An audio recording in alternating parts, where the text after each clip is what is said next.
folks, welcome to Calvin's Got Game. I'm Calvin. I'm Kelly. I'm Josh. All right, so today we're doing our top 5. Each of us is going to give top 5 of our top spooky Halloween fall games that we like to play. So Josh, how did you make your list?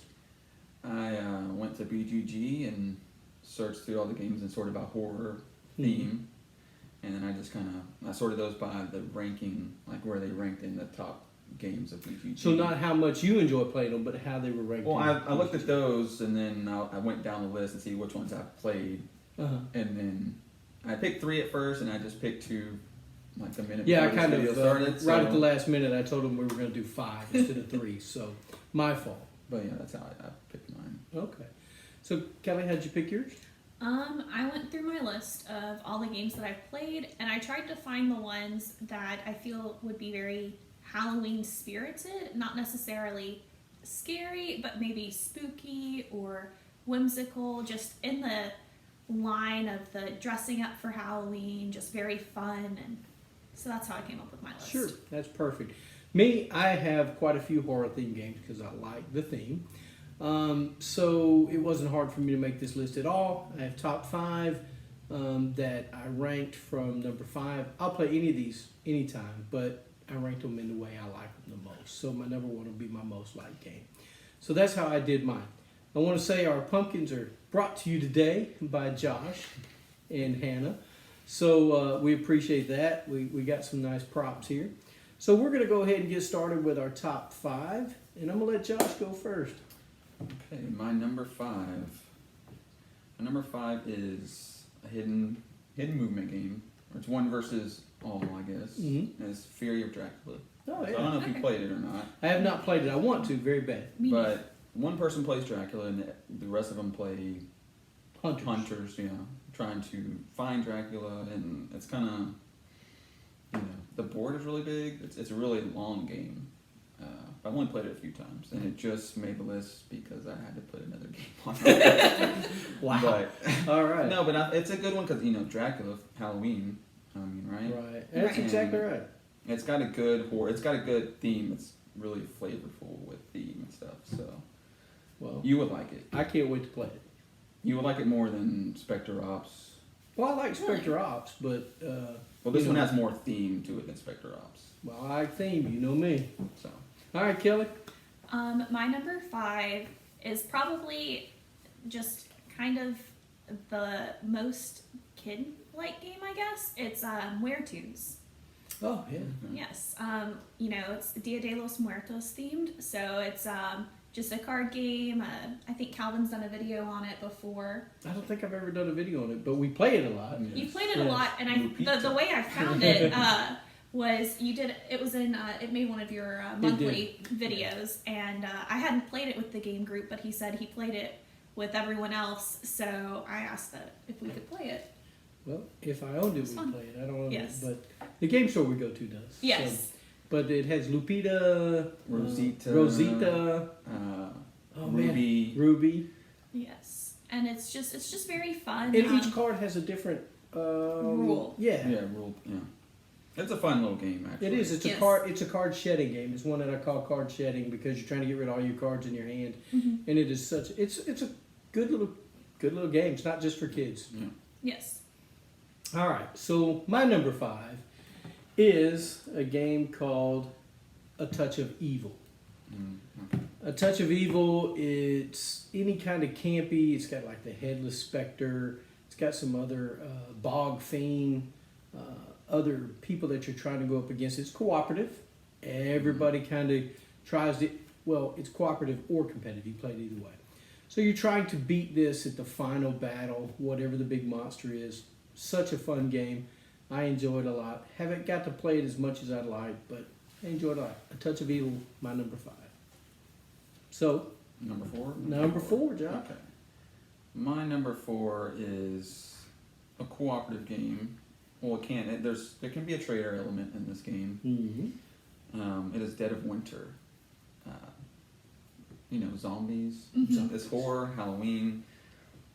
It's a fun game. I mean, you're a survivor in a colony, and you're going out looking for. You have a mission you have to complete, and you have to, you want to complete that mission if you're not the trader, but if Right. you are the trader, you want to be like, oh, I put food in there, I put medicine.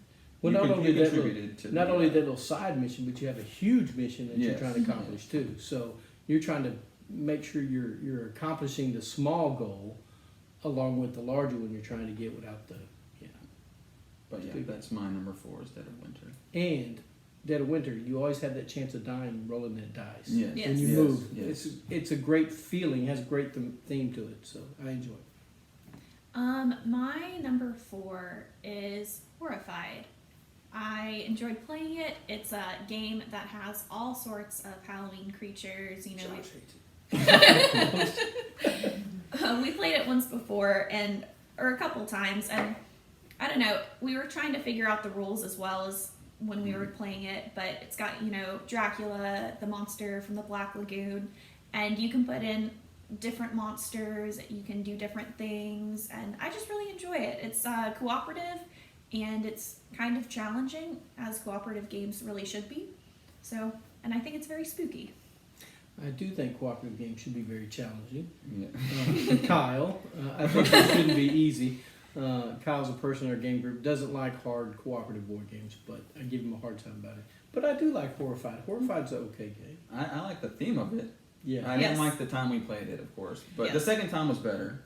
I think Second every. time was better. Let me preface this. Every time we play a game as a game group, most times if it's a new game, we always have some kind of rule mess up. Yes. Yeah. And then we replay it again, and the rules are just much better, and we enjoy the game better. So that has an asterisk towards it. We didn't get it right the first time. Second time was a better play, and I Yes. think that if we play it again, it'll even be more enjoyable. So good pick. Yes. And I thought you said your last two were not so good. I figured Horrified It's would be on not- the list. I did too. I figured Horrified would be. Horrified. Up there. Okay, caveat. Horrified was on the list. I added 2 games, but the games I chose weren't originally the Halloween games I was going to pick, so they shifted the order. Oh, okay, okay. Yes. Well, my number 4 is Dead of Winter. No. So Josh and I are on the same page there. Dead of Winter is such an awesome game. There's so many different. There's few different scenarios, and then they have the expansion, the Long Winter's Night, which I haven't played. And the crossword mechanic too. And the crossword mechanic is great, which they kind of use in Forgotten Waters as well. But Yes. if you ever watch my videos and you see in the background, I have a Dead of Winter poster in the background of my videos. So I made the poster myself. So I love Dead of Winter. It's one of my favorite games. I love the zombie theme. I love how you're trying to accomplish something and there may be a possible traitor. Love it. Yeah. You've never played Dead of Winter? You like Dead of Winter? I have played Dead of Winter. I All right. enjoy it. Yes. I didn't know. It I could be on just- her list. It maybe. could be. It could be. That's Spoiler. not- that's not. No. All right. So Josh, what's your number 3? My number 3, I'm pretty sure will be on both of your list, is Betrayal at House on the Hill, which we just played this last Tuesday when Yeah. Kyle was here. Well, it's been a couple Tuesdays ago because last Tuesday we played Tapestry. But yeah. Well, you know what I mean. Yeah, Like I- last Tuesday is in the Tuesday before this Tuesday. Anyways. Yeah. Betrayal at House on the Hill, you are investigators in a house and you're going throughout the house room by room and you're flipping over tiles at random and each tile does something different, or you get an omen or an item that triggers something, and eventually once you roll each time you get an omen, right? Mm-hmm. You have to do a And haunt roll. You have to do a haunt roll, and eventually you're gonna fail, and then the haunt begins, and someone becomes the traitor. Or Yes. as last time we played, none of us were the traitor. That's right. It came pretty close. What was it? You two had to Me and go Kyle towards. survived. They kept running towards this one room. That was what they had to do when they rolled the dice. And then Kyle and I, won Saved the game. day. Saved the day. But we all won together. Yes, That's all that because matters. they didn't turn into traitors. But it's got that spooky, haunted house theme, which is perfect for Halloween. Sure. Yes. So that is I like the game. It's not one of my favorites, but I do enjoy the game. That's my number 3. Well, it's not your favorite because it's not worker placement. But no, a good pick. We'll talk more about it probably later. So my number 3, this is one that I added to the list. I wasn't sure if it was as Halloween-y as it could be, but it kind of is. It's whimsical, it's fun, it's got a kind of spooky aspect. It's Grim Fables. Okay. This is the Oh one yeah. Yeah. Yeah. It's all about fairy tales. You're building houses as like a 3 little pig, and then it's got different characters, different villains that come out, and you can kind of sabotage the other players, and it's just a really fun thematic game that I enjoy. The components are really good. Oh, Yes. components are great. And who's not afraid of the big bad wolf? Exactly. I mean, come on, that's spooky, right? The big bad wolf. No one would like to go down an alley and see a big bad wolf on the other end. No. So yeah, I would say that's probably scary. It's a great game. I enjoy it. I don't get to play it very often, but it's a I good enjoyed game. it the one time I played it. So. Yeah. Well, my number 3 is Eldritch Horror. Eldritch Yes. Horror is on the lines of Arkham Horror. It kind of streamlined it for me. You didn't have that other world you had to go to. It's just a much better game. It's more streamlined. It's more thematic too, because the cards are geared towards the villain you're fighting, and it just becomes more thematic that way. I enjoyed it a lot. Eldritch Horror. It's a little bit longer game. Right. It's not as long as some others that we played, but it's on the at least an hour and a half, 2 hour game. So, but it's a lot of fun. I think this would make my list if I had played it. Yeah. But I haven't We're played gonna it get to play yet. it. we're gonna play it this month, promise you. So, all right. Well, let's go to number 2, Josh. Okay, my number 2 is another cooperative. There's a lot of horror cooperative games. Well, Yes. Eldritch Horror is cooperative as well. So, And this one is really hard. I've never beat this game, and Kyle definitely hates this game. But this is Ghost Stories. oh yeah. I like ghost stories. You haven't played this, I don't think. No. But you are what, a ninja? Shaolin monks. Shaolin monks, yeah, that's right. And you're trying to ward off all the evil spirits, and They just keep coming. each turn they just keep coming. You got to roll a dice, and you have to roll like whatever color the ghosts are. So some require 2 blue dice, Mhm. or 2 yellow, or 3 yellow even. And you there's only 1 color per side on the die, and a white is wild. Right. So you roll what you roll. That's right. That's right. And you'll do well for maybe at the beginning, but then it just kind of snowballs if you don't get rid of a monster or a ghost. It's kind Because they just keep coming in. But the board, at least, the little town spots on the board, so many of them get overrun, the game's over. But some of those spots give you special abilities that can help you. And if your character has something that can work with that special ability, it's really nice. But a lot of times it is hard. I don't think I've ever beat it either. So, but I do like the game. that's my number 2, Ghost Stories. Ghost Stories. Okay, my number 2 was my number 1 when we had 3. It's ghost themed. It's very fun. It's Mysterium. Oh, for sure. I love playing Mysterium. One person is behind the screen, and they're the ghost, and then the other people are the mediums, and you're trying to. The ghost puts out all of these cards, and they're trying to communicate through these cards that are just colorful and don't have a whole lot to do with the cards out. And you're trying to use these symbols to say, hey, this is the person you are, this is the place that I was murdered in, and then this is the weapon. And I find it very fun. You know what? I almost texted you today because you said you were having a hard time getting some games. I started to text you and say, have you thought of Mysterium? But I didn't, and I'm glad I didn't because Yes. you figured it out on your own. That's great. Yes. Mysterium's a good game. It is, I like yeah. it. Another kind of cooperative game. It is kind of, Yes. it is cooperative because everybody else can kind of help you once they understand theirs. They can go, oh, I think it's this. Of course, everybody thinks mine is the wrong one, so Yes. it doesn't matter. That does stop everyone. But Yeah, they try to back me up and tell me, no, you're picking the wrong one.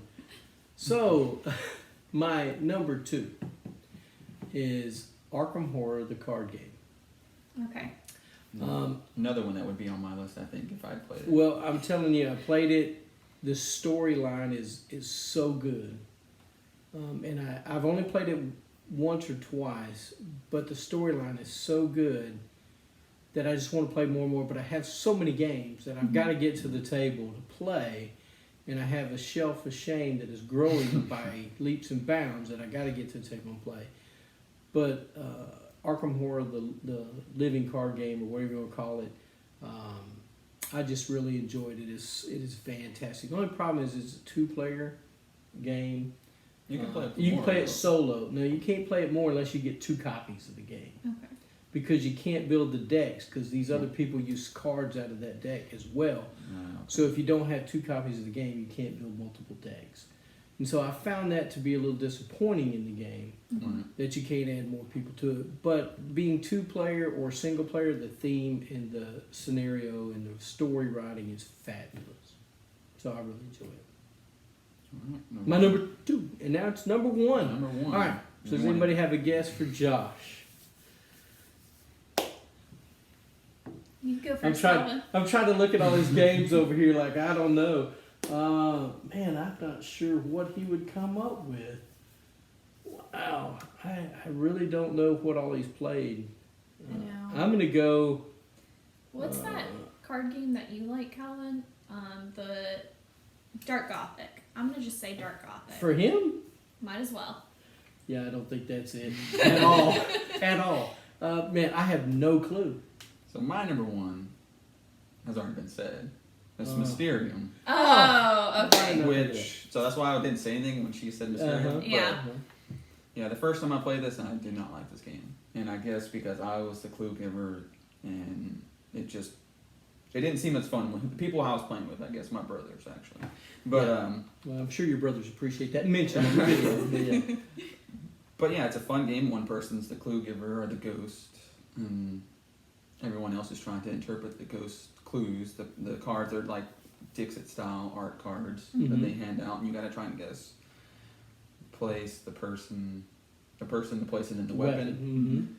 And yeah, it's just a fun game, and it's actually caused a lot of laughs too when someone just does not get the clues that you're giving them. Like it's so obvious.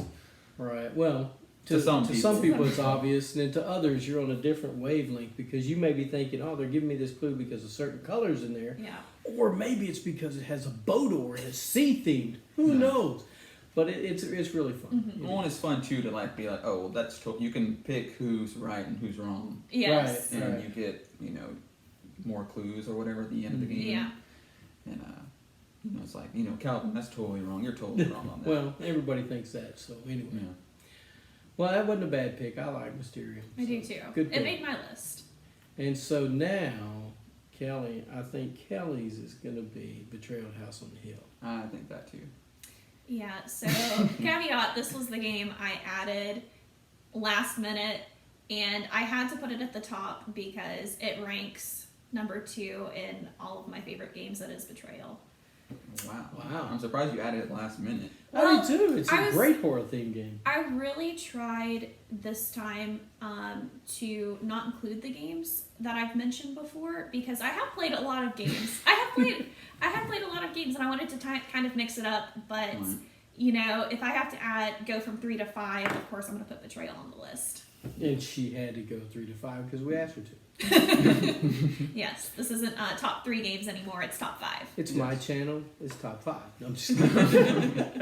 No, not at all. And so, Betrayal's a great one. It's it definitely fantastic. It's made Josh's list, Kelly's list, and I'm pretty sure it's your number 1 as well. Well, for my number 1, it is Betrayal at House on the Hill, and there's a reason for that.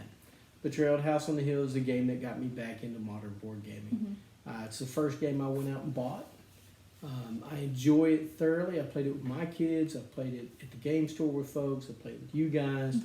So it is just a game that I think is so inclusive. And yeah, some of the stories are janky in there, and you have to house rule some of the things. Yeah, I can get by all that because it's just so much fun and so thematic. So my number 1 is Betrayal at House on the Hill, which I enjoy immensely. Yes. Well, guys, that's our top 5 board games for Halloween. What's some of yours? We'd like to hear it in the comments for sure. Give us a subscription, a like, hit that bell for notifications when we put out new videos. I just want to make clear that that is Josh. No, why do you have to do that? And man? this Nobody is knew Hannah's that. pumpkin. So you can tell the contrast of artistic style there. Whatever. But I just wanted to throw that out there. But I do want to thank Josh and Kelly for doing these videos with me. I really appreciate it. And most of all, you guys get a board game to the table. Spend time with your friends and your family. Thanks for watching Calvin's Cat Game. Remember to subscribe and click that bell for alerts when new videos come out.